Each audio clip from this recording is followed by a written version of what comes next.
ಕಪ್ಪಿಸಿ ನನ್ನ ಮಗಳು ಅರಳಪಿತನ ಕೆಟ್ಟ ಪರಮ ಭೀಕರವೆನುತ ನಾನೇ ಕಪ್ಪು ನನ್ನನ್ನು ನೋಡಿ ಅಭ್ಯಾಸ ಇದ್ದ ಅವಳು ನಿನ್ನನ್ನು ನೋಡಿ ಪರಮ ಭೀಕರ ಅಂತ ಹೇಳಬೇಕಾದ್ರೆ ನೀನೆಷ್ಟು ವಿಕಾರ ಇರಬೇಕು ಕೆಟ್ಟವನೇ. ಹಾಗಾಗಿಯೇ ಪರಮ ಭೀಕರ ನನ್ನ ಮಗಳ ಅರ್ಥಧ್ವನಿಯನ್ನು ಆಲಿಸಿ ಬಂದಿದ್ದೇನೆ. ಹೌದೇನೋ? ನಿನ್ನ ಉಡುಗೆ ತೊಡುಗೆ ನೋಡುವಾಗ ನೀನು ನಾಗರಿಕ ಪ್ರಪಂಚದಿಂದ ಬಂದ ಹಾಗೆ ಕಾಣುತ್ತಿ. ನಮ್ಮ ಕಾಡಿನಲ್ಲಿರುವವರ ಕನಿಷ್ಠ ಸಂಸ್ಕಾರವು ನಿನಗಿಲ್ವೇನೋ? ನಮ್ಮಲ್ಲಿ ಒಂದು ಪ್ರಾಣಿಯ ಗುಹೆಯ ಒಳಗೆ ಮತ್ತೊಂದು ಪ್ರಾಣಿ ಅಕ್ರಮ ಪ್ರವೇಶ ಮಾಡುವುದೇನೆ. ಅಂತಲ್ಲಿ ನೀನು ಅಕ್ರಮ ಪ್ರವೇಶ ಮಾಡಿದ್ದಷ್ಟೇ ಅಲ್ಲ, ಇಲ್ಲಿ ಒಂದು ಶಂಖಧ್ವನಿ ನಿನ್ನದು. ಇದ್ದವರನ್ನು ಮಲಗಿ ಸಾಯಲಿಕ್ಕೆ ಬಿಡುವುದಿಲ್ಲ. ಹಾಯಾದ ಗಾಳಿಗೆ ಸೊಂಪಾಗಿ ಮೈಯನ್ನು ಕೊಟ್ಟು ಮಲಗಿದ್ದೆ. ಶಂಖಧ್ವನಿಯೊಟ್ಟಿಗೆ ನನ್ನ ಮಗಳ ಅರ್ಥಧ್ವನಿ. ನಿನಗೆ ನಿನ್ನ ಗುರುಗಳು ನಿನ್ನ ಅಪ್ಪ ಅಮ್ಮ ಏನು ಹೇಳಿಲ್ವ? ಮತ್ತೊಬ್ಬರಿಗೆ ಮತ್ತೊಬ್ಬರ ಮನೆಯಲ್ಲಿ ಹೋಗಿ ಆ ಕಾಲದಲ್ಲಿ ಉಪದ್ರ ಮಾಡಕೂಡದು ಅಂತ.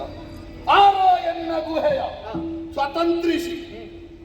ಪ್ರಪಂಚದ ದೊಡ್ಡ ದುರಂತ ಯಾವುದು ಗೊತ್ತುಂಟ? ಈ ಸ್ವಾತಂತ್ರ್ಯ ಮತ್ತು ಸ್ವೇಚ್ಛೆಗೆ ವ್ಯತ್ಯಾಸವೇ ಗೊತ್ತಿಲ್ಲ. ನೀನು ಸ್ವಾತಂತ್ರ್ಯದಿಂದ ಬಂದದ್ದು ಎನ್ನುವುದಾಗಿ ಭಾವಿಸಿದ್ದು ಈಗ ಸ್ವೇಚ್ಛೆ ಆಗಿದೆ. ಯಾರು ನೀನು? ಏನು ಹೆಸರು? ಎಲ್ಲಿ ಊರು? ಯಾಕೆ ಮಗಳನ್ನು ಹೆದರಿಸಿದೆ ಹೇಳು? ನನ್ನ ಪರಿಚಯ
ಪರಿಚಯವನ್ನು ಮಾಡಿಕೊಳ್ಳಬೇಕಾದದ್ದು ಸಂಸ್ಕಾರಯುತರಾದವರ ಕರ್ತವ್ಯ ಧರ್ಮ. ಸರಿ, ನಿನಗೆ ಸಂಸ್ಕಾರ ಉಂಟು ಅಂತ ಅದರಿಂದಲೇ ಗೊತ್ತಾಗುವುದಕ್ಕೆ ಸಾಧ್ಯ ಉಂಟು.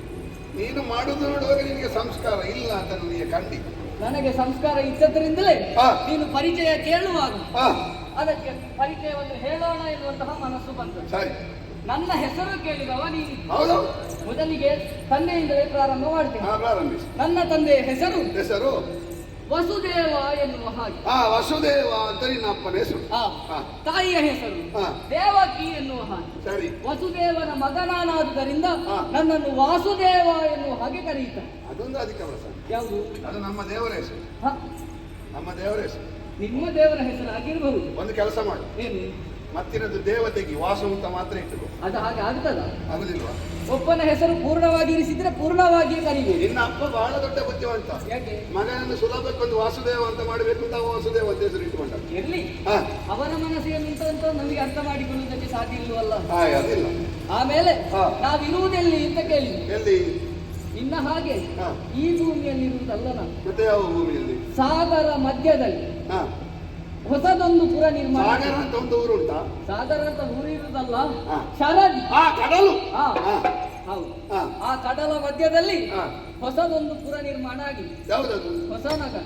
ಹೊಸನಗರ ಹೆಸರು ಹಾಗೆ ಉಂಟೆ? ಹೆಸರು ಬದಲಾಗಿದೆ. ಹೆಸರು ಬದಲಾವಣೆ ಮಾಡಿ ಏನಾಗಿದೆ? ದ್ವಾರಕ ಎನ್ನುವ ಹಾಗೆ ಹೆಸರನ್ನು ಇರಿಸಿದ್ದೇನೆ.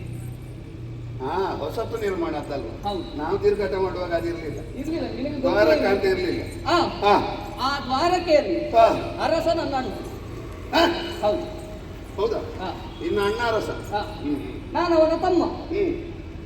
ನನ್ನದಾದಂತಹ ಪ್ರಪಂಚದಲ್ಲಿ ಎಲ್ಲರೂ ನನ್ನನ್ನು ಕೃಷ್ಣ ಅಂತ ಕರೀತಾರೆ. ನಿನ್ನದಾದ ಪ್ರಪಂಚ ಅಂದ್ರೆ? ಅಲ್ಲ, ನಾನು ಇರುವ ಪ್ರಪಂಚ. ಕೃಷ್ಣ ಎನ್ನುವ ಹಾಗೆ ಪ್ರಖ್ಯಾತಿಯನ್ನು ಪಡೆದವ ನಾನಿದ್ದೇನೆ. ಆಮೇಲೆ ನಿನ್ನ ಬಣ್ಣಕ್ಕೆ ಅದೇ ಹೆಸರು ಒಳ್ಳೇದು. ಹೌದೌದು. ಎಲ್ಲರನ್ನು ಆಕರ್ಷಿಸುವವ ಎನ್ನುವ ಹಾಗೆ. ಅದು ಸಮಾಧಾನ ಕೇಳು. ಈ ಕೆಲವು ಮಕ್ಕಳು ಸಣ್ಣದಿರುವಾಗ ಕಪ್ಪಿದ್ರೆ ಆ ಮಕ್ಕಳಿಗೆ ಬೇಸರ ಆಗಬಾರ್ದಲ್ವಾ? ಅದಕ್ಕೆ ಹೇಳುದು ಏನು ಗೊತ್ತುಂಟ? ಕಪ್ಪು ಅಂದ್ರೆ ದೇವರಿಗೆ ಪ್ರೀತಿ ಅಂತ ಹೇಳಿದ್ರೆ ಆ ಮಕ್ಕಳಿಗೆ ಒಂದು ಸಮಾಧಾನ. ಹಾಗೆ ಕೃಷ್ಣ ಎನ್ನುವುದರ ಅರ್ಥ ಏನು? ಕಪ್ಪು ಅಂತಲೇ ಯಾರೋ ನಿನಗೆ ಸಮಾಧಾನ ಮಾಡಿದ್ದಾರೆ. ಕೃಷ್ಣ ಅಂದ್ರೆ ಬರೇ ಕಪ್ಪು ಅಂತಲ್ಲ, ಅದು ಎಲ್ಲರನ್ನು ಆಕರ್ಷಿಸುವುದು. ನಿನ್ನ ಸಮಾಧಾನಕ್ಕೆ, ನಿನ್ನ ಒಂದು ಜೀವನೋತ್ಸಾಹಕ್ಕೆ ಒಳ್ಳೆಯದು. ನಿನ್ನ ಹಾಗೆ ತಿಳಿದವರು ಆಡಿದ್ದು ಇರಬಹುದು, ಇರ್ಲಿ. ಆಮೇಲೆ ನಿನ್ನ ಮಗಳನ್ನು ಹೆದರಿಸಬೇಕು ಎನ್ನುವ ಉದ್ದೇಶ ನನ್ನದು ಇಲ್ಲವೇ ಇಲ್ಲ. ಆದ್ರೆ ಹೆದರಿದ್ರಲ್ಲ? ಹೌದಪ್ಪ, ನಾನು ಶಂಕದ್ವನ ಮಾಡಿದ್ದೇನೆ. ಹೌದು. ಯಾಕೆ? ಆ ತೊಟ್ಟಿಲಿನಲ್ಲಿ ಕಟ್ಟಿದ್ದೆ ಅಂತ. ಕಟ್ಟಿದ್ದ ಹಗ್ಗ ಅಲ್ಲ, ಹಗ್ಗಕ್ಕೆ ಕಟ್ಟಿದ್ದು. ಯಾವುದು? ಹಗ್ಗಕ್ಕೆ ಕಟ್ಟಿದ್ದು. ಹೌದು. ಏನು ಕಾಣುದಿಲ್ಲ ನಿನಗೆ? ಮಣಿ. ಮಣಿ? ಅದು ಸಾಮಾನ್ಯ ಮಣಿ ಅಲ್ಲ, ಮತ್ತೆ ಸಮಂತಕ ಮಣಿ.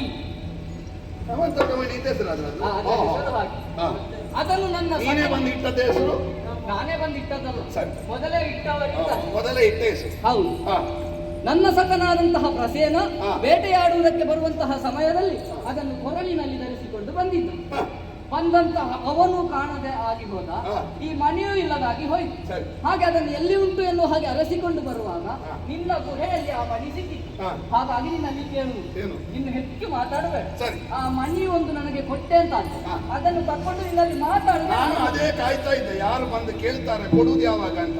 ಅಂದ್ರೆ ನನಗೆ ಲಲಿತಾ ಕಲಾ ಸಂಘದಲ್ಲಿ ಸಿಕ್ಕಿದಲ್ವಾ.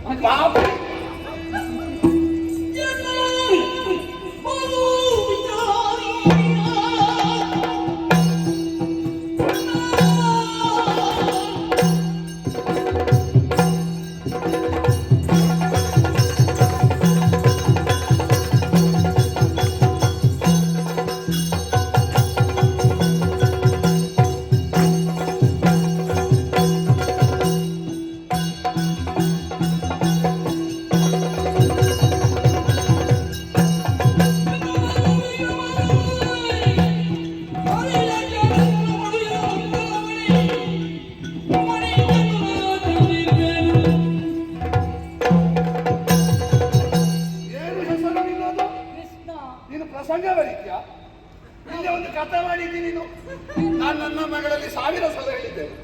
ಮಗಳೇ, ಆ ಜೋಗುಳು ಹೇಳುವಾಗ ಎಲ್ಲ ಹೇಳು.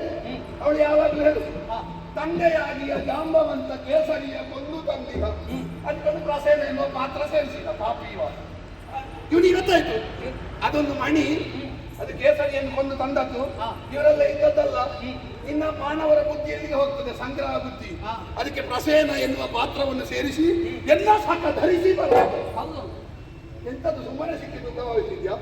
ವಿಕ್ರಯ, ವಿನಿಮಯ, ವಿಕ್ರಮ, ಈ 3 ದಾರಿಗಳು ಒಂದನ್ನು ಪಡೆಯುವುದಕ್ಕೆ ನನ್ನದು 3ನೇ ದಾರಿ. ವಿಕ್ರಮ.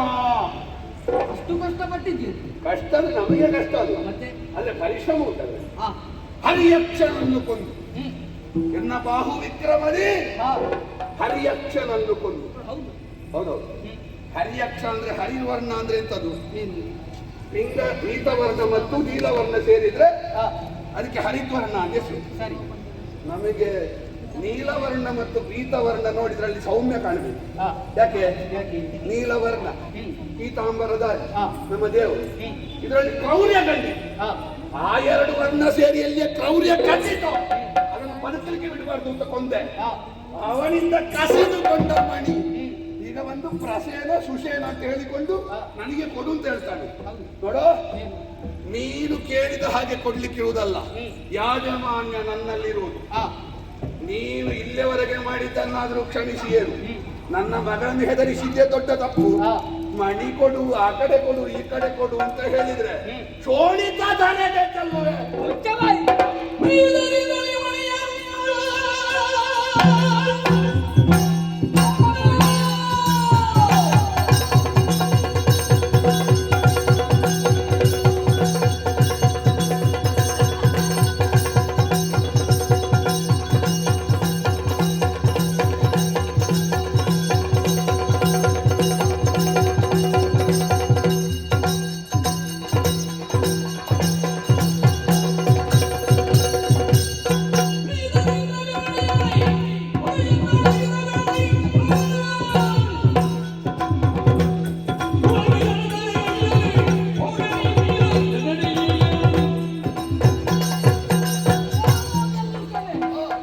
ವಿಹಿತದಿಂದಲೂ ಆ ಮಣಿಯನ್ನು ಕೊಡು ಅಂತ ಕೇಳಿದ್ರೆ ಕೊಡುವುದಿಲ್ಲ ಎನ್ನುವ ಹಾಗೆ ಅದಠಿನ ಮಾತಾಡ್ತಾ ಇದ್ದೀರಾ.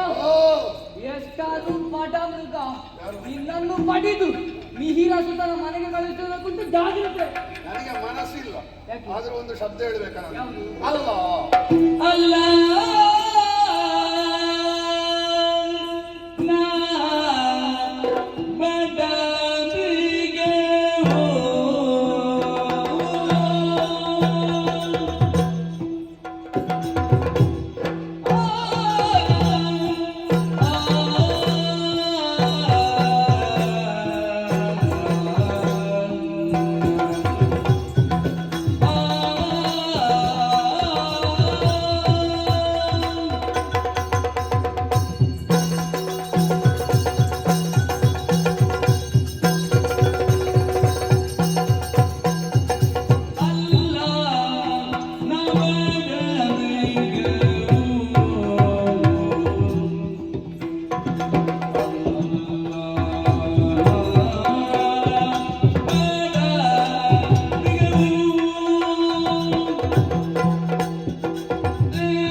ಕಂದಮೂಲಗಳನ್ನು ತಿಂದು ಅಷ್ಟಕ್ಕೆ ತೃಪ್ತಿ ಪಡುವ ಬಡಮೃಗ ಅಂತ ಭಾವಿಸಿದ್ಯಾ? ಅಲ್ವಾ? ಅಲ್ಲಲ್ಲ, ಬಡಮೃಗವು ಇವತ್ತು ನಿನ್ನೆ ಅಲ್ಲ. ಮತ್ತೆ ನಮ್ಮ ಹುಟ್ಟು ನೋಡಿದವರು ಕೆಲವರೆಲ್ಲ ಉತ್ಪ್ರೇಕ್ಷೆಯಲ್ಲಿ ಹೇಳಿದರು, ಒಂದು ಅಲಂಕಾರದಲ್ಲಿ ಹೇಳು. ಹೇಗೆ? ಕುಂಬಿನಿ ಉದಿಸುವ ಮೊದಲು ಹುಟ್ಟಿದ ನೀತ. ಹಾ, ಅಂದ್ರೆ ಭೂಮಿ ಹುಟ್ಟುವುದಕ್ಕಿಂತ ಮೊದಲೇ ಹುಟ್ಟಿದನು ಅಲ್ಲ, ಹುಟ್ಟಿದ್ದು ಮತ್ತೆ ಕೆಲವು ಉತ್ಪ್ರೇಕ್ಷೆಯಲ್ಲಿ ಹೇಳುವುದುಂಟು. ಅವ ಸಿಡಿಲಮರಿ. ಸಿಡಿಲಮರಿ ಅಂತ ಹೇಳಿದ್ರೆ ಯಾರಾದ್ರೂ ನಿನ್ನ ಅಪ್ಪ ಯಾರು ಅಂತ ಹೇಳಿದ್ರೆ ಸಿಡಿಲು ಅಂತ ಹೇಳಲಿಕ್ಕಿಲ್ಲ. ಮತ್ತೆ ಅದು ಉತ್ಸಾಹಕ್ಕೆ ಅಲಂಕಾರ. ಕುಂಬಿನಿ ಉದಿಸುವ ಮೊದಲು ಹುಟ್ಟಿದ ಎನ್ನುವುದಾಗಿ ನನ್ನ ಅಷ್ಟು ದೊಡ್ಡ ಪ್ರಾಯದ ಆಧಿಕ್ಯವನ್ನು ಹೇಳುವುದು. ಬ್ರಹ್ಮದೇವರ ಆಕಳಿಕೆ ತೆಗೆದಾಕ್ಷಣ ಈಗ ಹುಟ್ಟಿದವನಿಗೆ ಯಾರೆಲ್ಲ? ಒಂದು ನಾನು ಜನ್ಮಡದಿಂದ ಹುಟ್ಟಿದ ಕಾರಣ ಜಾವಂಬಾವ. ಹಾಗೆ ಈಗ ಆಕಳಿಕೆಯಲ್ಲಿ ಹುಟ್ಟಿದವನು. ಹೌದು. ಹಾಗೆ ಏನಾದ್ರು ಸಮಸ್ಯೆ ಉಂಟ ನಿಮಗೆ? ಸಮಸ್ಯೆ ಏನಿಲ್ಲ, ಹೇಳಿದ್ರು. ಮತ್ತೊಬ್ಬ ಹುಟ್ಟಿದ, ಯಾವುದು? ಅವನ ಹೆಸರು ಧೂಮ್ರ ಅಂತ. ಅವ ಈಗ ಇಲ್ಲ, ನಾವಿದ್ದೇವೆ. ಹಾ, ಜನ್ಮಡದಿಂದ ಹುಟ್ಟಿದ ಕಾರಣ ಜಾಂಬವ. ಸರಿ. ಎಷ್ಟು ಸಮಯ ಹಾ, ಸಮುದ್ರ ಮಥನ ಪ್ರಸಂಗದಲ್ಲಿ ನಾವಿದ್ದೆವು. ನೀನು ನೋಡಿದ್ಯಾ? ಇಲ್ಲದ ಕಥೆಯಲ್ಲಿ ಪಾತ್ರ ಕೇಳಿದ್ದೆ. ನಮ್ಮ ಪಾತ್ರ ಇತ್ತು. ಔಷಧೀಯ ಸಸ್ಯಗಳನ್ನೆಲ್ಲ ಸಮುದ್ರಕ್ಕೆ ಹಾಕಿದ್ದೆ ನಾವು. ನಿನ್ನ ಹೆಸರು ಕೇಳಿ ಗೊತ್ತಿಲ್ಲ ನನಗೆ. ಅಂದ್ರೆ ನಮ್ಮ ಸಣ್ಣ ಪಾತ್ರ, ಆಗ ಹೆಚ್ಚು ಪ್ರಾಯ ಆಗಲಿಲ್ಲ ನಮಗೆ. ಹಾ, ಸಣ್ಣ ಬದಿಯಲ್ಲಿ ಒಂದು ಬಾಲದ ಪಾತ್ರ ನನಗೆ. ಹಾಗಿರ್ಬೋದು. ಹೌದು. ಆಗ ಅಮೃತ ಎಲ್ಲ ನಕ್ಕಿದ್ದೇವೆ ನಾವು. ಹಾ, ವಾಮನನನ್ನು ನೋಡಿದ್ದೇನೆ, ತ್ರಿವಿಕ್ರಮನನ್ನು ನೋಡಿದ್ದೇನೆ. ಹಾ, ವಾಮನನಿಗೆ ಪ್ರದಕ್ಷಿಣೆ ಬಂದಿದ್ದೇನೆ. ಮೇರುಗಿರಿಗೆ 21 ಸುತ್ತು ಬಂದಿದೆ. ಹಾ, ಸೂರ್ಯ ಒಂದು ಸುತ್ತು ಬರುವಾಗ ನಾನು 21 ಸುತ್ತು ಬಂದಿದ್ದೇನೆ. ಹೌದು. ಅದು ಒಂದು ಶಾಪ ಸಿಕ್ಕಿದೆ. ಏನು? ನನ್ನ ಪುಚ್ಚ, ಬಾಲದ ಪುಚ್ಚ ಮೇರುಗಿರಿಗೆ ತಾಗಿದ ಕಾರಣ ನಿನ್ನ ವೇಗ ಕಡಿಮೆ ಆಗಿದೆ. ಹಾ, ಇಲ್ಲದಿದ್ರೆ ಇದಕ್ಕಿಂತಲೂ ಹೆಚ್ಚು ವೇಗ ಇತ್ತು ನಮ್ಮದು ಹಾರಾಟ. ಆದರೂ ನಮ್ಮ ಸತ್ವ ಕಡಿಮೆ ಆಗಲಿಲ್ಲ. ಸತ್ವ ಕಡಿಮೆ ಆಗಲಿಲ್ಲ. ಅದು ಗೊತ್ತಾಗ್ತದೆ. ಇಷ್ಟು ನನ್ನ ಪ್ರಾಯ ಎಷ್ಟು ಗೊತ್ತುಂಟ? ಎಷ್ಟಾಯ್ತು ನಿನಗೆ ಎಷ್ಟಾಯ್ತು? ಒಂದು 20, 25 ಅದರೊಳಗೆ ಅಲ್ವ? ಅಷ್ಟೇ. ಎಳೆಯ ಹುಡುಗನ ನನ್ನ ಪ್ರಾಯ ಕೇಳು. 164 ಚತುರ್ಯುಗ ಕಳೆಯಿತು. ಅಷ್ಟಾಯ್ತು. ಒಂದು ಚತುರ್ಯುಗ ಕಳೆಯುವಾಗ 4,32,000 ವರ್ಷಗಳು ಮುಗಿದು ಹೋಗ್ತದೆ. ನೋಡುವಾಗ ಅಷ್ಟಾದ್ರು ಅಂತ ಗೊತ್ತೇ ಆಗುದು. ಅದು ಗೊತ್ತಾಗುದಿಲ್ಲ. ಯಾಕೆ? ನನಗೆ ತುಂಬಾ ದೊಡ್ಡ ಆಯುಷ್ಯ ಉಂಟು. ಬೇಗ ಸಾಯುವ 20ರಿಂದ 50 ಹಾಗೆ ಕಾಣ್ತಾರೆ. ಹೆಚ್ಚು ದೀರ್ಘ ಆಯುಷ್ಯ ಇದ್ದವರಿಗೆ ಬೇಗ ವಾರ್ಧಕ್ಯ ಅಂದ್ರೆ ಹೇಗೆ ಬದುಕುವುದು? ಅಷ್ಟು ಸಮಯ ಮುದುಕನಾಗಿ ಬದುಕಬೇಕಷ್ಟೆ. ಒಂದು ವರ್ಷ ಲೆಕ್ಕ ಹಾಕಿದ್ರೆ 80,85,00,000 ವರ್ಷಗಳು ಜಾಂಬವನಿಗೆ. ನಿನಗೆ ಅಷ್ಟು ದಿನ ಆದ್ರೂ ಆಗಿದೆ ಮಗು. ನೀನು ಬಂದು ನನ್ನಲ್ಲಿ ನಿನ್ನನ್ನು ಮಿಹಿರ ಸುತನೆಡೆಗೆ ಕಳುಗುವೆ. ನಾವು ಹೇಳುವುದು ಹಾಗೆಲ್ಲ. ನಾವು ಕುಂಬಿನಿ ಉದಿಸುವ ಮೊದಲು ಹುಟ್ಟಿದ್ದೇವೆ ಅಂತ ಹೇಳುದಲ್ಲ. ತ್ರೇತಾಯುಗದಲ್ಲಿ ಹುಟ್ಟಿದೆ.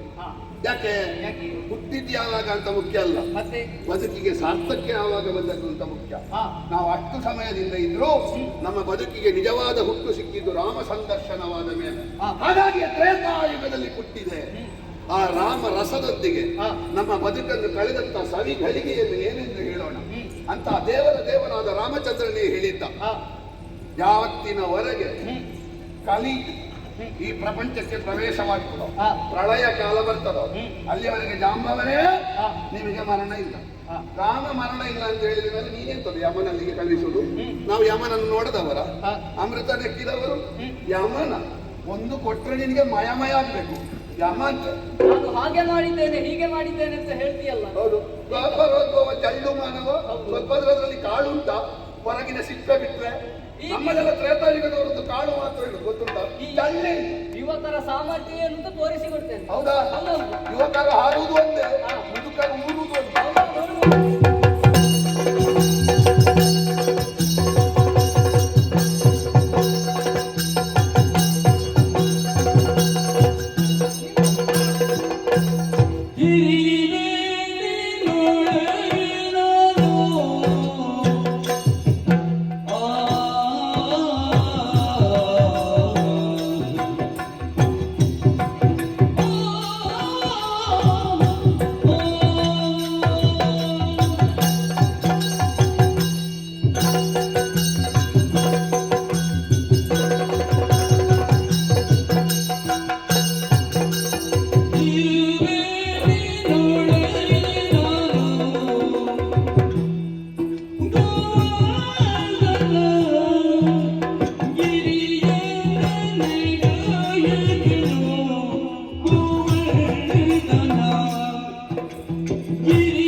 ಹಾಗೆ ಮಾಡಿದ್ದೇನೆ ಹೀಗೆ ಮಾಡಿದ್ದೇನೆ ಎನ್ನುವ ಹಾಗೆ ಎಲ್ಲ ಹೇಳ್ತಾ ಇದ್ದೆ. ಹೌದು.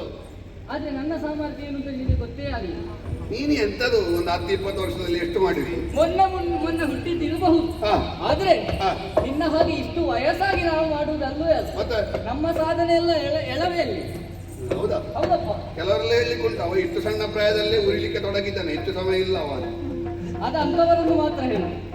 ಸಣ್ಣ ಪ್ರಾಯದಲ್ಲೇ ಮಾಡಿದ್ರೆ ಹೇಳುದು ಹಾಗೆ. ನಮ್ಮದು ಸಣ್ಣದಲ್ಲಿ ಹಾರಾಟ ಇರ್ಲಿಲ್ಲ. ಹೌದಾ? ಹಾರಾಟವೇ ಇಲ್ಲ ನಮ್ಮದು. ಮತ್ತೆ ಹೋರಾಟ ಇತ್ತಾ? ಹೋರಾಟವೂ ಇರ್ಲಿಲ್ಲ. ಮತ್ತೇನು? ಒಂದು ರೀತಿಯಲ್ಲಿ ಹೋರಾಟವನ್ನು ಮಾಡಿದ್ದೇವೆ. ಹೇಗೆ? ನನಗಾಗುವಂತ 5, 6, 7 ವರ್ಷ ಇರಬಹುದು. ಸರಿ. ಸಣ್ಣ ಹುಡುಗ. ಸರಿ. ನಮ್ಮವರೆಲ್ಲ ಸೇರಿ ನಮಗೆ ಮಳೆ ಸುರಿಸುವ ಇಂದ್ರ ಎನ್ನುವ ಹಾಗೆ ಇಂದ್ರನಿಗೆ ಪೂಜೆಯನ್ನು ಮಾಡ್ತಾ ಇದ್ರು ಆ ಸಮಯ. ಸರಿ. ಆದ್ರೆ ನನಗೆ ಯಾಕೋ ಅದು ಸರಿ ಅಂತ ಅನಿಸ್ಲಿಲ್ಲ. ಅದೇಕೆ? ಇಂದ್ರನಿಗೆ ಯಾಕೆ ಸುಮ್ಮನೆ ಪೂಜೆ ಮಾಡುವುದು? ನಮ್ಮ ಗೋವುಗಳಿಗೆ ಅಷ್ಟು ಮಾತ್ರವಲ್ಲ, ನಮ್ಮೆಲ್ಲರಿಗೆ ಆಹಾರವನ್ನು ನೀಡುವುದು ಗೋವರ್ಧನಗಿರಿ. ಹಾಗಾಗಿ ಇಂದ್ರನಿಗೆ ಪೂಜೆ ಮಾಡುವುದು ಬೇಡ, ಗೋವರ್ಧನ ಗಿರಿಗೆ ಗಿರಿ ಪೂಜೆ ಮಾಡುವ ಅಂತ ನಮ್ಮ ಹಿರಿಯರಲ್ಲಿ ಹೇಳಿಕೊಳ್ಳಿ. ನೀನು ಸ್ವಲ್ಪ ಲೋಕದ ಕ್ರಮ ಎಲ್ಲ ಮೀರುವವನ ಅಂತ. ಪರಂಪರೆಯನ್ನು ಬದಲಾಯಿಸುವುದೇ ಇಲ್ಲ. ನೀನು ನವರಾತ್ರಿಯಲ್ಲಿ ದೇವಿಗೆ ಪೂಜೆ ಮಾಡುದ, ಮಹಿಷನಿಗೆ ಪೂಜೆ ಮಾಡುದ? ಕೆಲವರೆಲ್ಲ ಮೂಲ ನಿವಾಸಿ ಮಹಿಷ ಅಂತ ಹೇಳುವವರಿದ್ದಾರೆ. ಆ ಜಾತ್ಯವನ್ನು ನೀನು ಅದು ದೇವಿಗೆ ಪೂಜೆ ಮಾಡಬೇಕಲ್ಲ, ಮಹಿಷನಿಗೆ ಪೂಜೆ ಮಾಡಿ ರಾಜಕ್ರಾಂತಿಕಾರಿ ಅಲ್ಲಲ್ಲ ನೀನು? ಅಲ್ಲವೇ ಅಲ್ಲ. ಸರಿ. ನಮ್ಮದು ಯಾವುದಿದ್ರು ಒಳಿತಿಗಾಗಿಯೇ ಹೋರಾಟ. ಸರಿ. ಹಾಗೆ ಗಿರಿಗೆ ಪೂಜೆ ಮಾಡುವ ಅಂತ ಹೇಳಿದ್ರೆ ಪ್ರಕೃತಿ ಪೂಜೆ ಎಲ್ಲ ಒಪ್ಪಿಕೊಂಡು ಸರಿ. ಒಪ್ಪಿಗೆ ಸೂಚಿಸಿ ಪೂಜೆ ಪ್ರಾರಂಭವೇ. ಪೂಜೆ ಎಲ್ಲ ಆಯ್ತು. ಇದ ಇಂದ್ರನಿಗೆ ಹೇಗೆ ಗೊತ್ತಾಯ್ತು ಅಂತ ಗೊತ್ತಿಲ್ಲ. ಒಂದು ಮಳೆ ಸುರಿಸುವುದಕ್ಕೆ ಪ್ರಾರಂಭಿಸಿದ 7 ದಿನಗಳ ಪರ್ಯಂತ ಮುಸಲ ಗಾತ್ರದ ಕುಂಭದ್ರೋಣ ಮಳೆ ಸುರಿಯುವುದಕ್ಕೆ ಪ್ರಾರಂಭ ಆಯ್ತು. ಸಪ್ತಾಹ? ಹೌದಪ್ಪ. ಇಂದ್ರನದ್ದು ಸಪ್ತಾಹ ಅವತ್ತಿಂದಲೇ ಪ್ರಾರಂಭ. ಜನ ಇತ್ತ? ಯಾವುದಕ್ಕೆ? ಒಂದು ದಿವಸಕ್ಕೆ ಸರಿ ಜನ ಇರುವುದಿಲ್ಲ. ಸಪ್ತಾಹಕ್ಕೆಲ್ಲ ಜನ ಇರ್ತಾರ? ಅಲ್ಲ, ಮಳೆ ಸುರಿಸುವಾಗ ಜನ ಎಲ್ಲಿಗೆ ನಿಲ್ಲುವುದು ಮಳೆಗೆ? ಹೌದಾ ಸರ್? ಎಲ್ಲ ಕೊಚ್ಚಿ ಹೋಯ್ತು. ಗೋವುಗಳು ಹೋದು, ನಮ್ಮ ಮನೆಗಳು ಹೋಯ್ತು. ಸುಮ್ಮನೆ ಇಂದ್ರ ಪೂಜೆ ಮಾಡಿ ಒಂದು ಸುಲಭದಲ್ಲಿ ಮುಗಿಸಬಹುದು. ಅಲ್ಲಿಗೆ ಇದ್ದವರಿಗೆಲ್ಲ ಉಪವಾಸ. ಕತೆ ಅಲ್ಲಿಗೆ ಮುಗಿಯಲಿಲ್ಲ, ಮುಗಿಲಿಲ್ಲ, ಇನ್ನು ಮುಂದುವರಿ. ಸರ್. ಅಷ್ಟಾಗುವಾಗ ನಮ್ಮವರೆಲ್ಲ ಬಂದು ನನ್ನ ಕಾಲು ಹಿಡ್ಕೊಂಡು. ಹೌದಪ್ಪ. ಇಂದ್ರನ ಕಾಲು ಹಿಡಿಬೇಡ. ಇಂದ್ರನ ಕಾಲು ಯಾಕೆ ಹಿಡಿದು ಹೇಳಿದ್ದು ನಾನಲ್ಲ. ಕೃಷ್ಣ ಹೀಗೆಲ್ಲ ಆಯ್ತು, ಇನ್ನು ನೀನೇ ಗತಿ ಎನ್ನುವ ಹಾಗೆ. ನಾ ಹೇಳಿದೆ, ಏನು ಹೆದರಬೇಡಿ, ನಿಮ್ಮನ್ನೆಲ್ಲ ನಾನು ರಕ್ಷಣೆ ಮಾಡ್ತೇನೆ ಎನ್ನುವ ಆಲೋಚನೆ ಮಾಡಲಿಲ್ಲ. ನೇರವಾಗಿ ಗೋವರ್ಧನ ಗಿರಿಯ ಬಳಿಗೆ ಹೋದೆ. 2 ಕೈಗಳಿಂದಲ್ಲ, ಬರೇ 1 ಕೈಯಿಂದಲೂ ಅಲ್ಲ, ಜಾಂಬವರೇ. ಮತ್ತೆ ಹೆದರಿ ನಿನಗೆ ಅದೇ ಆಗಬೇಕಷ್ಟೇ, ಮತ್ತೆಂತ? ಎಂತದ್ದು ಅಂತ ಭಾವಿಸಿದೆ. ಸಣ್ಣ ತೋರಿಸಿ ಕಿರುಬೆಟ್ಟು. ಈ ಕಿರುಬೆಟ್ಟಿನಲ್ಲಿ ಗೋವರ್ಧನ ಗಿರಿಯನ್ನೇ ಎತ್ತಿ ಹಿಡಿದವ ನಾನು. ಹೌದಪ್ಪ. ಎಲ್ಲಿಯವರೆಗೆ ಎತ್ತಿ ಹಿಡಿದಿದ್ದೀನಿ ಅಂತ ಹೇಳಿದ್ರೆ, ಆ ಇಂದ್ರನಿಗೆ ಇನ್ನು ಸಾಕು, ಇನ್ನೇನನ್ನು ಪರೀಕ್ಷೆ ಮಾಡ್ಲಿಕ್ಕೆ ಆಗ್ಲಿಕ್ಕಿಲ್ಲ ಅಂತ ಹೇಳಿ ಅವನೇ ಬರುವಲ್ಲಿಯವರೆಗೆ ನಾನು ಬಿಡ್ಲಿ. ಅಷ್ಟು ದಿನ, ಅಷ್ಟು ಸಮಯ ಗೋವರ್ಧನ ಗಿರಿಯನ್ನು ಎತ್ತಿ ಹಿಡಿದಿದ್ದೆ. ಕೊನೆಗೆ ದೇವೇಂದ್ರ ಬಂದವನೇ ಕೇಳಿಕೊಂಡ, ದೇವರೇ ನನ್ನದು ತಪ್ಪಾಯಿತು, ಇನ್ನು ನಿಮ್ಮನ್ನು ಯಾವತ್ತೂ ಪರೀಕ್ಷೆ ಮಾಡುವುದಕ್ಕೆ ನಾನು ಹೋಗುವುದಿಲ್ಲ, ಹಾಗೆ ಅಂತ ನಿಮ್ಮನ್ನು ಹೀಗೆ ಬಿಡುವುದಿಲ್ಲ ಅಂತ ಹೇಳಿ ಏನು ಮಾಡಿದ? ನನ್ನನ್ನು ಕರ್ಕೊಂಡು ಹೋಗಿ ಒಂದು ಕಡೆಯಲ್ಲಿ ಕುಳಿತುಕೊಳ್ಳಿಸಿ ನನಗೊಂದು ಪಟ್ಟಾಭಿಷೇಕ. ಹೌದಪ್ಪ, ಅಷ್ಟು ಸಣ್ಣ ವಯಸ್ಸಿನಲ್ಲೇ ಪಟ್ಟಾಭಿಷೇಕ ಆಗಿ ಗೋವಿಂದರಾಜ ಪಟ್ಟವನ್ನು ಕಟ್ಟಿದವನಿದ್ದ. ಅಲ್ಲಿಂದ ಮೇಲೆ ನಾನು ಗೋವಿಂದನಾದದ್ದು. ಹಾಗೆ ಅಂತಹ ಗೋವರ್ಧನ ಗಿರಿಯನ್ನು ಎತ್ತಿದವ ನಾನು. ಹಾಗಿರುವಾಗ ನಿನಗಿಂತ ಒಂದು ಸಣ್ಣ ಗಿರಿಯನ್ನು ಎತ್ತುವುದಕ್ಕೆ ಸಾಧ್ಯ ಉಂಟು? ಈಗ ನಿನಗೆ ಆದದ್ದಕ್ಕೆ ನನ್ನ ಆಕ್ಷೇಪ ಇಲ್ಲ. ನೀನು ಹೇಳಿದ ಕಥೆ ಸುಳ್ಳು ಅಂತ ನನಗಿಲ್ಲ. ಆದ್ರೆ ನೀನು ಎತ್ತಿದ ಗಿರಿಯ ಹೆಸರು ಎಂತದ್ದು? ಗೋವರ್ಧನ. ಮಲಯ ಅಲ್ಲ, ಅಲ್ಲವೇ ಅಲ್ಲ. ಮಂದಾರ ಅಲ್ಲ, ಮೇರುಗಿರಿ ಅಲ್ಲ, ಸಪ್ತಗಿರಿಗಳಲ್ಲಿ ಒಂದಲ್ಲ. ಇವ ಒಂದು ಕೊಡಪ್ಪನ ನೀರು ತಂದು ನನ್ನ ಎದುರು ಹೇಳುದು, ಗ್ರಾಮ ಪ್ರಶಸ್ತಿ ಪಡೆದವ, ವಿಶ್ವ ಪ್ರಶಸ್ತಿ ಪಡೆದವನಲ್ಲಿ ಹೇಳು, ನನ್ನದೊಂದು ಪ್ರಶಸ್ತಿಯ ಪದಕ ನೋಡಿ. ನಿನ್ನದು ಒಂದು ಕೊಡಪ್ಪನ ನೀರು. ನಮ್ಮ ಸಾಧನೆ ಎಷ್ಟು ಗೊತ್ತುಂಟ?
ದೊಡ್ಡ ಪ್ರಶಸ್ತಿ ಅಂತ ಭಾವಿಸಬೇಡ. ಮತ್ತೆ ತ್ರೇತೆಯಲ್ಲಿ ರಾವಣನಿಗೂ ಇಂದ್ರ ಕೈ ಮುಗಿದಿದ್ದಾನೆ. ಹಾ ಬಹಳ ಹಿಂದೆ ವೃತ್ರಾಸುರನ ಕಾಲೂ ದೇವೇಂದ್ರ ಹಿಡಿದಿದ್ದಾನೆ.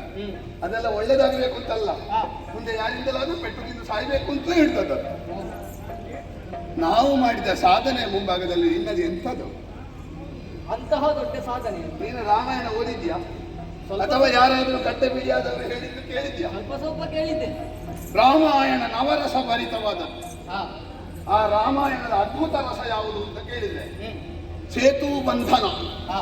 ಆ ಸೇತು ಬಂಧನದ ವೇಳೆ ಎಲ್ಲ ಮಂಗಗಳು ಬಹಳಷ್ಟು ಪ್ರಯತ್ನ ಪಟ್ಟು ಕಲ್ಲು ಮರ ಇದನ್ನೆಲ್ಲ ಬರುವುದು ನೋಡಿ ನೋಡಿ ನನಗೆ ಕಂಡಿತು ಇದು ಬೇಗ ಮುಗಿಯುವುದಿಲ್ಲ ಅಂತ. ಯಾವ ಪ್ರಸಂಗ?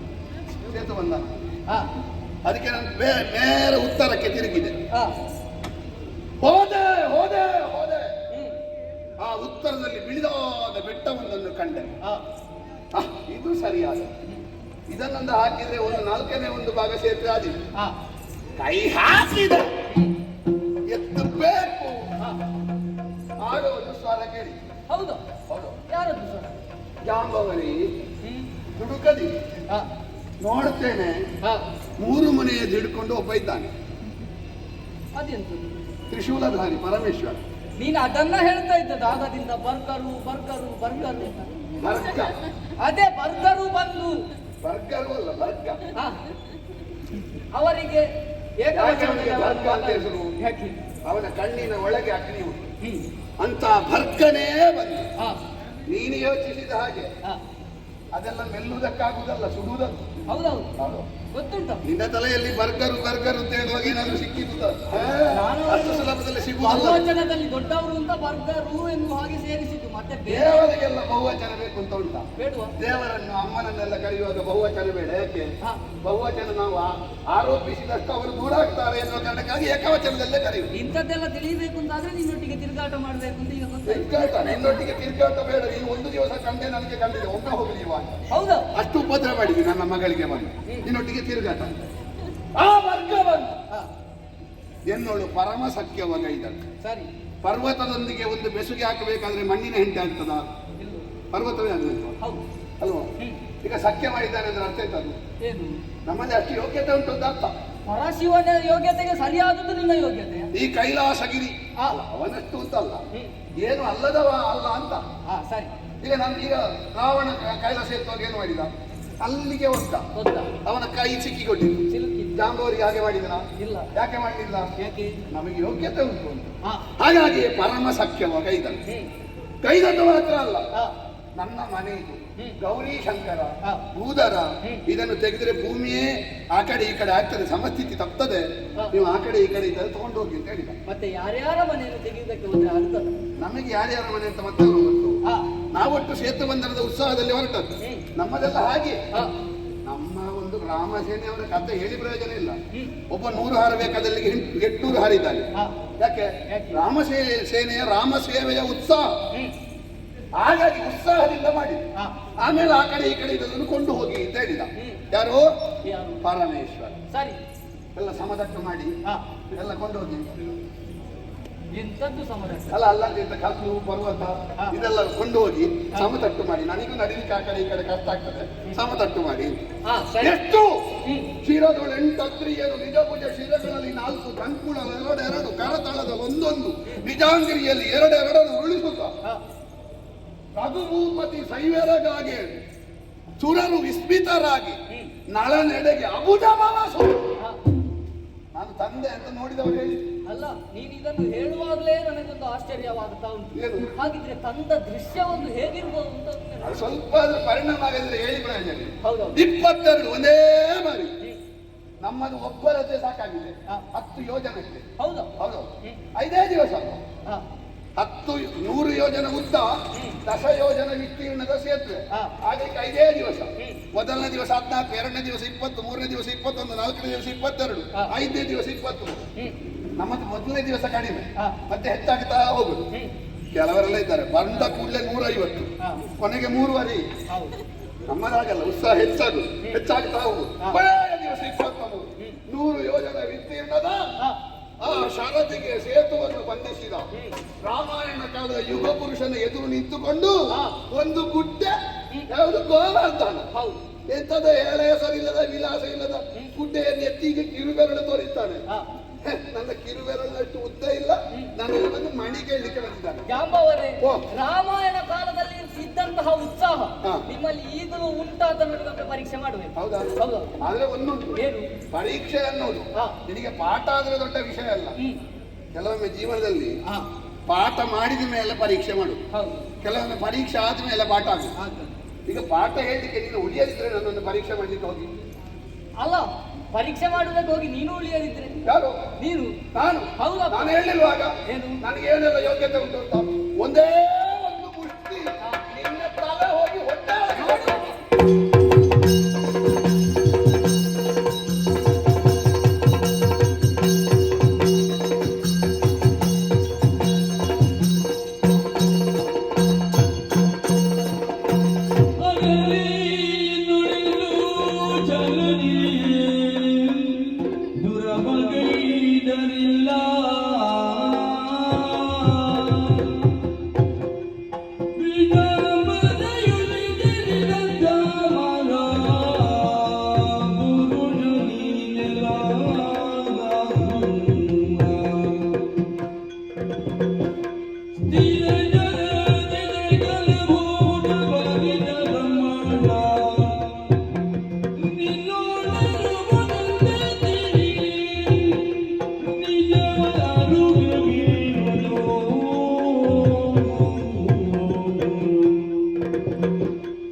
ದೃಷ್ಟಿಗೆ ದೃಷ್ಟಿ, ಮುಷ್ಟಿಗೆ ಮುಷ್ಟಿ, ಭುಜಕ್ಕೆ ಭುಜ, ಎದೆಗೆ ಎದೆ.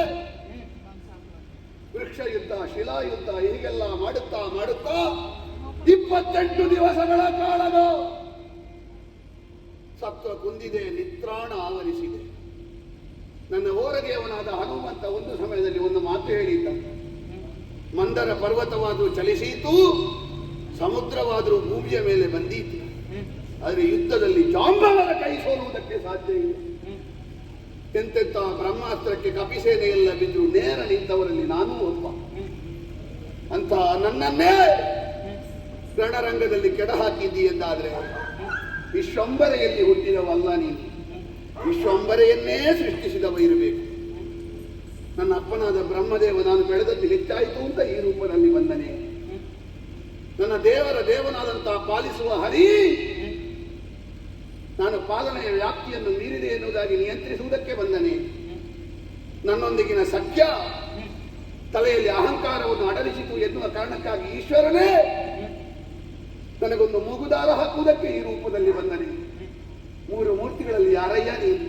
ತಾಯಿ ಎತ್ತ ಮಧುರ ಪ್ರೀತಿಯ ಜಾಂಬವನ ಸತ್ವ ಕುಂದಿಸುವುದಕ್ಕೆ ಸಾಧ್ಯ ಇಲ್ಲ. ಹೇಳಯ್ಯ ಸತ್ಯ,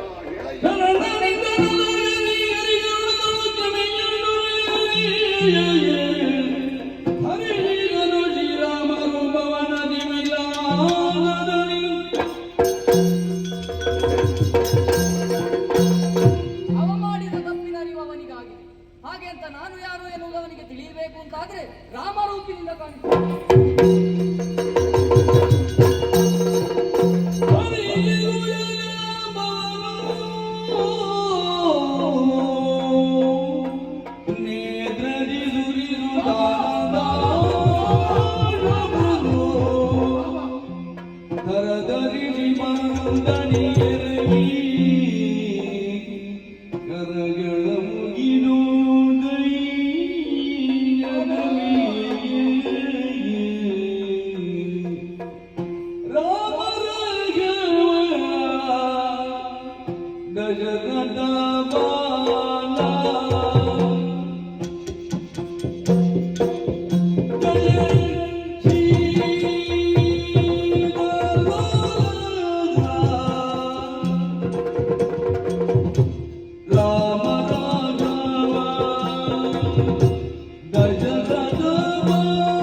ಜಯ ಜಯ ಜಯ ಜಯ ಜಯ.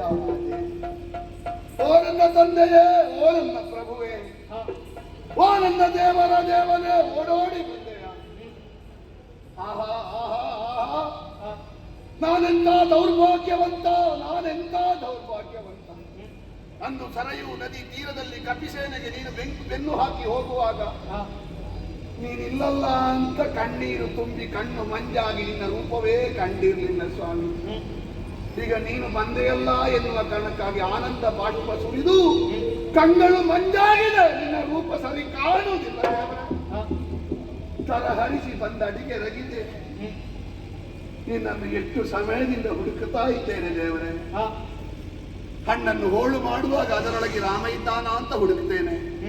ಸೂರ್ಯನಿಗೆ ಅರ್ಘ್ಯ ಕೊಡುವಾಗ ಸೂರ್ಯನ ಒಳಗೆ ರಾಮ ಕಾಣ್ತಾನ ಅಂತ ಅರಸ್ತೇನೆ. ಜೇನನ್ನು ಕುಡಿಯುವಾಗ ಸಿಹಿಯ ಒಳಗೆ ರಾಮ ಇದ್ದಾನ ಅಂತ ಹುಡುಕುತ್ತೇನೆ.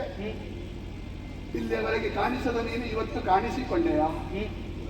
ರಾಮ ದಶರಥ ಬಾಲ, ದಶರಥನ ಮಗ ಅಲ್ಲ ನೀನು. ನಿನ್ನ ಮುಂಭಾಗದಲ್ಲಿ ದಶರಥನೇ ಮಗುವಾದನಂತೆ, ಬಾಲನಾದನಂತೆ, ಎಡವಿ ಬಿದ್ದನಂತೆ. ಸೀತಾ ದೇವಿಯ ರಮಣನಾಗಿ ಯಾವನೋ ಒಬ್ಬ ವಿಶ್ವವಸುವಿನ ಮಗ ರಾವಣನನ್ನು ಕೊಂದದ್ದಲ್ಲ, ಈ ಪ್ರಪಂಚದ ಕೆಟ್ಟ 10 ಮುಖಗಳನ್ನು ಕೊಂದಂತಹ ಮಾನವತಾವಾದಿ.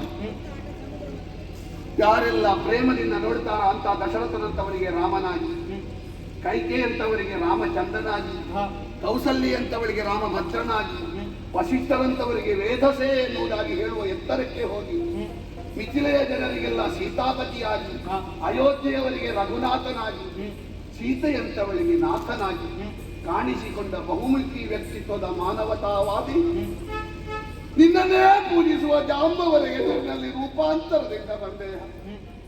ಸ್ವಾಮಿ, ತಪ್ಪು ಮಾಡಿದಂತ ರಾವಣನಾದ್ರೂ ಬಂದ್ರೆ ಅವನಿಗೆ ಬದುಕು ಕೊಡ್ತೇನೆ ಅಂತ ಹೇಳಿದ ಕರುಣಾಮೂರ್ತಿ ನೀನು. ರಿಪುಗಳಿಗಾದ್ರೂ ವಾತ್ಸಲ್ಯ ತೋರಿಸುವ ನಿನ್ನ ಭಕ್ತನಾದ ಜಾಂಬವ ತಪ್ಪು ಮಾಡುವ ಹಾಗೆ ಮಾಡಿಬಿಟ್ಟಿಯಲ್ಲ ದೇವರ. ಯಾರ ಗಂಗೆಯಲ್ಲಿ ನಾನು ಪಾಪ ತೊಳೆದುಕೊಳ್ಳಲಿ, ಯಾರ ಗಂಗೆಯಲ್ಲಿ ಪಾಪ ತೊಳೆದುಕೊಳ್ಳಲಿ.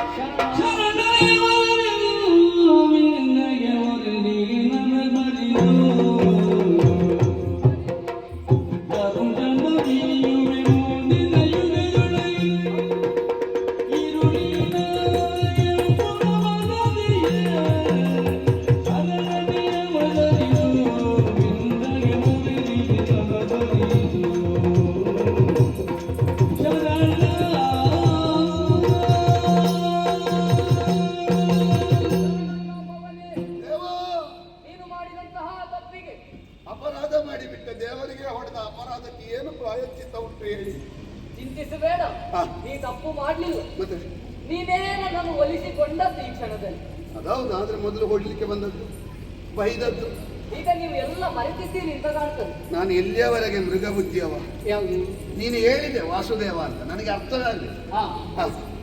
ಜಾಂಬವರೇ, ಈ ಹಿಂದೆ ರಾಮ ರಾವಣರಿಗೆ ಯುದ್ಧವಾಗುವಂತಹ ಸಮಯದಲ್ಲಿ ಆ ರಾವಣನನ್ನು ವಧಿಸಿ ಮತ್ತೊಮ್ಮೆ ಹಿಂತಿರುಗಿ ಬರುವಾಗ ನಿಮ್ಮಲ್ಲಿಯೇ ಕೇಳಿದವರ ಹೇಗಾಯಿತು ಯುದ್ಧ ಜಾಂಬವರೇ ಎನ್ನುವ ಹಾಗೆ. ಆಗ ನೀವೇ ಆಡಿದ್ದನು, ಹೋರಾಡುವುದಿದ್ರೆ ನಿನ್ನಂತವರಲ್ಲಿ ಹೋರಾಡಬೇಕು ಎನ್ನುವ ಹಾಗೆ. ಅಯ್ಯೋ, ಪ್ರಮಾದಕ್ಕೊಂದು ವಿನೋದಕ್ಕೆ ಹೇಳಿದೆ, ಅದನ್ನೇ ಪ್ರಮಾಣ ಅಂತ ಸ್ವೀಕರಿಸಿದೆ. ಭಕ್ತರು ವಿನೋದಕ್ಕಾಡಿದ್ರು ಅದನ್ನು ಭಗವಂತನಾದ ನಡೆಸಿಕೊಳ್ಳಲೇಬೇಕಲ್ವ? ಹೌದಲ್ಲ, ಅದಕ್ಕೆ ಅಲ್ವ ಭಕ್ತಾದಿಷ್ಟ ಫಲಪ್ರದಾಯಕ ಭಗವಂತ ಎನ್ನುವಂತಹ ನೆಗಟ್ಟೆಯನ್ನು ಪಡೆದುಕೊಂಡು. ಹೌದೇ ಹೌದು. ಹಾಗಿರುವಾಗ ನಿನ್ನ ಆಸೆ ಹಾಗಿತ್ತು, ಅದನ್ನು ಈಡೇರಿಸುವುದಕ್ಕೆ ಬಂದವ. ಮತ್ತೊಂದು ವಿಚಾರ ಉಂಟು.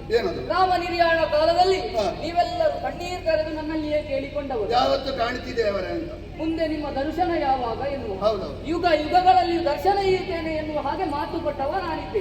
ಕೊಟ್ಟ ಮಾತಿನ ಪ್ರಕಾರವಾಗಿ ಬಂದವನು ನಾನು. ನಿನಗೆ ದರ್ಶನವನ್ನು ಇಟ್ಟಿದ್ದೇನೆ, ನಿನಗೆ ಕೊಟ್ಟ ಮಾತನ್ನು ನಡೆಸಿದ್ದೇನೆ. ಇನ್ನು ತಡ ಮಾಡುವುದು ಬೇಡ. ಆ ಮಣಿಯನ್ನೊಂದು ನನಗೆ ಕೊಟ್ಟಿರಿ ಅಂತಾದ್ರೆ. ಅವತ್ತು ಕೋದಂಡಧಾರಿಯಾಗಿ ಬಂದಿದ್ದೆ. ಹೌದು, ಅವತ್ತು ನೀನು ಕೋದಂಡಧಾರಿಯಾಗಿ 16 ವರ್ಷ ಇರುವಾಗ ನಿನ್ನ ಮುಖದಲ್ಲಿ ಗಾಂಭೀರ್ಯ. ಈಗ ಹಾಗಲ್ಲ, ಒಂದು ಮುಖದಲ್ಲಿ ಏನೋ ಒಂದು ಚೆಲ್ಲು ಚೆಲ್ಲು ಮಕ್ಕಳಾಟಿಕೆ ಕಾಣ್ತದೆ. ರಾಮನ ಗಾಂಭೀರ್ಯ ಹೋಗಿ ಮಕ್ಕಳಾಟಿಕೆ ಬಂದ ಈ ರೂಪ ಯಾಕೆ ಸ್ವಾಮಿ? ಇದೊಂದು ಬೇರೆ ಅವತಾರ. ಹೌದು, ಇನ್ನೊಂದು ಅವತಾರದಲ್ಲಿ ಯುಗ ಯುಗಗಳಲ್ಲಿಯೂ ಕಾಣಿಸಿಕೊಳ್ತೇನೆ.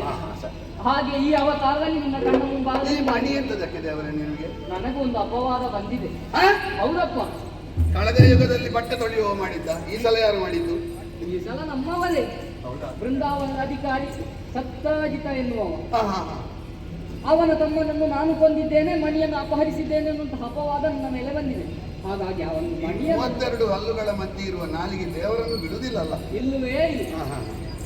ಹಾಗಾಗಿ ಈ ಅಪವಾದ ನಿವಾರಣೆ ಆಗಬೇಕಾದ್ರೆ ಮಣಿ ನಾನು ಕೊಡ್ಲಿಕ್ಕೆ ಏನುಂಟು, ನೀನೇ ಪ್ರಪಂಚಕ್ಕೆ ಕೊಟ್ಟದ್ದು.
ಈ ಪ್ರಪಂಚದಲ್ಲಿ ಯಾವ ದೇವರನ್ನು ಸ್ತುತಿ ಮಾಡಬೇಕಾದ್ರೂ ಒಂದು ಆಲಂಬನ ಬೇಕು. ಓಂ ನಮ ಶಿವಾಯ, ಓಂ ನಮೋ ಭಗವತೆ ವಾಸುದೇವಾಯ, ಓಂ ನಮೋ ನಾರಾಯಣಾಯ. ಆದರೆ ರಾಮ ಎನ್ನುವುದಕ್ಕೆ ಓಂಕಾರ ಬೇಡ. ಅದೇ ಪ್ರಪಂಚದ ಆದಿ. ದಶರಥನ ಮಗನಾಗಿ ರಾಮ ಹುಟ್ಟಿದ ಮೇಲೆ ರಾಮ ಶಬ್ದ ಬಂದದ್ದಲ್ಲ. ರಾಮ ಎನ್ನುವುದಾಗಿರುವುದು ಪ್ರಪಂಚದ ಆದಿಯಲ್ಲೇ ಲೋಕಕ್ಕೆ ಕಾರುಣ್ಯ ತೋರಿಸುವಂತ ಆದಿದೇವರ ದೇವ. ನೀನು ರಕ್ಕಸರನ್ನೇ ಕ್ಷಮಿಸಿದವ, ನಿನ್ನ ಭಕ್ತನ ತಪ್ಪನ್ನು ತಪ್ಪು ಅಂತ ಹೇಳುವಿಲ್ಲ. ಆದರೆ ನನಗೆ ಅಪರಾಧ ಪ್ರಜ್ಞೆ. ಆದಿದೇವರ ದೇವ ನಿನ್ನೊಡನೆ ಮುರಿದು ಕಾದಿದ ಅಪರಾಧ ಪರಿಹಾರ.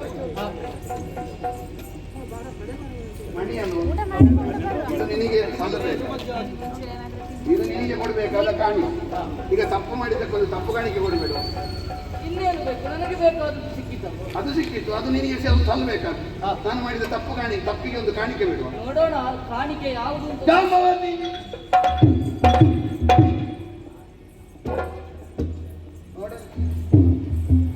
ಏನಪ್ಪ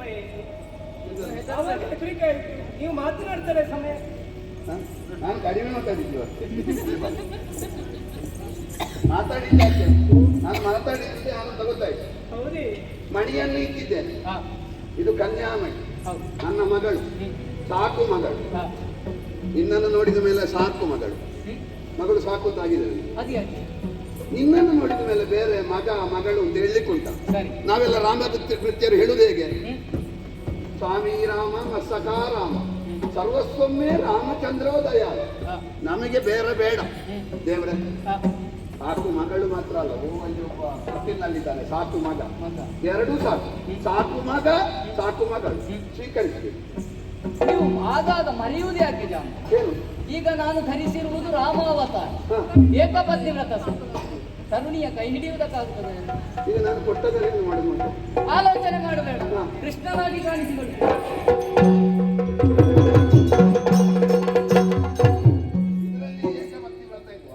ಇಲ್ಲವೇ ಇಲ್ಲ, ರಾಮನಿಗೆ ಮಾತ್ರ ಏಕಪತ್ನಿ ವ್ರತ. ಸರಿ ಸರಿ, ಹಾಗೆಲ್ಲ ಸ್ವೀಕರಿಸುವ. ಆಗಲಿ ದೇವರೇ. ಏನು? ಮತ್ತೆ ಒಂದುಂಟು, ಯಾವುದು? ನನಗೊಂದು ಬಹಳ ಬೇಸರ ಇತ್ತು. ರಾಮನ ಎಲ್ಲ ಸಾಧನೆ ನೋಡಿದ್ದೇನೆ ನಾನು. ಒಂದು ಒಳ್ಳೆಯ ಒಂದು ಪ್ರಕರಣದಲ್ಲಿ ನಾನು ಭಾಗಿಯಾಗಿರ್ಲಿಲ್ಲ. ಅದು ಯಾವುದು? ಸೀತಾ ಕಲ್ಯಾಣ. ಸೀತೆ ಇಲ್ಲ, ಸೀತೆ ಅಂತೇ ನನ್ನ ಮಗಳನ್ನು ಭಾವಿಸುವುದು. ಜನಕನು ಸೀತೆಯನ್ನು ಹೆತ್ತದ್ದು ಅವನಲ್ಲವಂತೆ, ಅವನು ಸಾಕಿದ್ದಂತೆ. ಇವಳು ಸಿಕ್ಕಿದ್ದನ್ನು ನಾನು ಸಾಕಿದ್ದೆ. ಇದೊಂದು ಅಭಿನವ ಸೀತಾ ಕಲ್ಯಾಣ ಅಂತ ಭಾವಿಸುವ. ಇವಳನ್ನು ಜಾನಕಿಯಂತೆ, ಇದೊಂದು ದ್ವಾಪರ ಇವರ ಜನಕನಂತೆ ಸಾಕಿಯಿಂದ ಕೈಗಿಟ್ಟಿದ್ದೆ. ನೀನು ಜನಕನಾದೆ ಇದ್ರಿ. ಹೌದು, ನಾನು ಜನಕನಾದ, ಇವಳು ಜಾನಕಿ ಆದ. ಮತ್ತೆ ಇನ್ನೊಂದು, ಏನು? ಅವಳಿಗೆ ಮಗು ಆಡಿಸಿ ಎಲ್ಲ ಗೊತ್ತುಂಟು. ಮತ್ತೆ ಮಗು ಆದ ಮೇಲೆ ತೊಟ್ಟಿಲಾಡಿಸಲಿಕ್ಕೆ ಬೇರೆ ಜನ ಇಡಬೇಕು ಅಂತ ಇಲ್ಲ. ಕೆಲವು ಹೆಣ್ಣು ಮಕ್ಕಳಿಗೆಲ್ಲ ಮಗು ಎತ್ತ ಮೇಲೆ ಮಗುವನ್ನು ನೋಡ್ಲಿಕ್ಕೆ ಬೇರೆ ಜನ ಬೇಕು. ಇವಳಿಗೆ ಮದುವೆ ಆಗುವ ಮೊದಲೇ ಮಗು ನೋಡ್ಲಿಕ್ಕೆ ಗೊತ್ತುಂಟು. ಹಾಗಾಗಿ ಆ ವಿಷಯದಲ್ಲಿ ಏನು ಸಮಸ್ಯೆ ಬರ್ಲಿಕ್ಕಿಲ್ಲ. ಸೀತಾರಾಮನ ಒಟ್ಟಿಗೆ ಕಂಡ ನನಗೆ ಬಹಳ ಸಂತೋಷ ಆಯಿತು. ನನ್ನ ಎದುರಿನಲ್ಲಿ ಒಂದು ಸೀತಾ ಕಲ್ಯಾಣದ ದೃಶ್ಯ ಇದು ಸಾಂಕೇತಿಕ ಮಾತ್ರ. ಹಾಗೆ ವಿಜೃಂಭಣೆಯಿಂದ ನಿಮ್ಮ ಊರಿನಲ್ಲಿ ಮಾಡಿಕೊಳ್ಳಿ.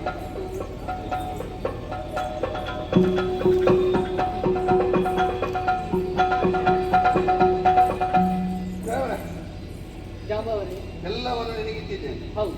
ಇನ್ನು ರಾಮ ಧ್ಯಾನ ಬಿಟ್ಟು ನನಗೆ ಮಗಳು ಇಲ್ಲ, ಮಗನೂ ಇಲ್ಲ. ನನಗೊಂದು ಪರಮ ಪದವಿಯನ್ನು ಕಲ್ಪಿಸಿಕೊಡ್ಬೇಕು ಅಂತ ದೇವನಲ್ಲಿ ಪ್ರಾರ್ಥನೆ. ಈವರೆಗೆ ಮಾಡಿಕೊಂಡಿದ್ದದ್ದು ನನ್ನ ನಾಮಸ್ಮರಣೆ. ಹೌದು. ಇನ್ನು ಮುಂದಕ್ಕೂ ಅದನ್ನೇ ಮಾಡಿಕೊಂಡಿರು. ಸರಿ. ಸಮಯ ಸಂದರ್ಭ ಒದಗಿ ಬಂದಾಗ ಹಾ. ಮತ್ತೊಮ್ಮೆ ನಿನ್ನ ಕಣ್ಣ ಮುಂಭಾಗದಲ್ಲಿ ನಾನೇ ಕಾಣಿಸಿಕೊಂಡು ರಾಮ ರಾಮ ರಾಮ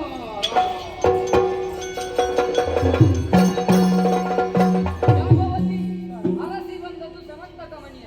ಆ ಮಣಿಯ ಜೊತೆಗೆ ಕನ್ಯಾಮಣಿಯು ನನಗೆ ದೊರಕಿದ ಹಾಗಾಯಿತು. ಇನ್ನು ತಡ ಮಾಡುವುದಲ್ಲ. ನನಗೊಂದು ಅಪವಾದ ಬಂದಿದೆ. ಆ ಅಪವಾದ ಪರಿಹಾರಕ್ಕಾಗಿ